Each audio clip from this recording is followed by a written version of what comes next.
Magandang gabi sa inyo mga idol. Sa gabing ito puntahan natin ang iba't ibang kalsada sa Malabon City. Come talk to me. I love the way you're on. Dahil sa maganda ang panahon, marami pa ang tao sa labas. Mapapansin natin na marami rin bukas na tindahan na kagaya nga lang tindahan ng manok na prinito, milk tea at mga sari-sari store. Lay in the sun, hitting love drums, sticking like honey.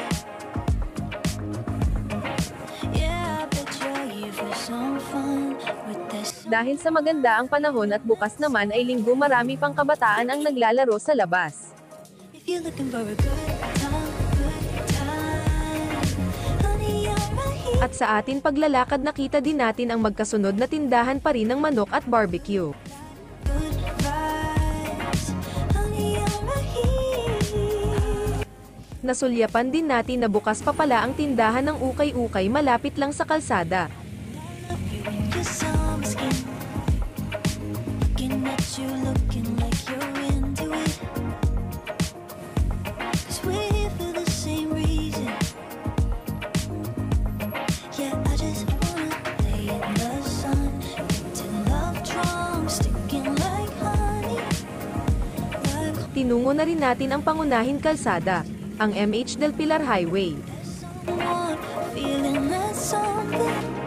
There's something. Dito mapapansin natin na marami pa rin bukas na iba't ibang klase ng tindahan, marami rin dumadaan na mga sasakyan at syempre marami rin tao ang naglalakad at namimili. If you're looking for the good life, good vibes, honey, I'm right here. Dahil sa gabi na ang ibang mga tindahan ay nagsara na rin na marahil bukas ay maaga silang babalik dito para buksan uli ang kanilang tindahan. Nakita rin natin ang ilan PD cab driver at jeep na matyagang naghihintay ng kanilang mga pasahero.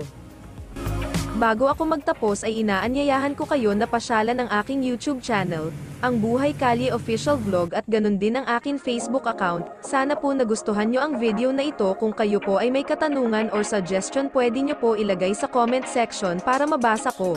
Maraming salamat at magandang gabi po sa inyong lahat at hanggang sa muli.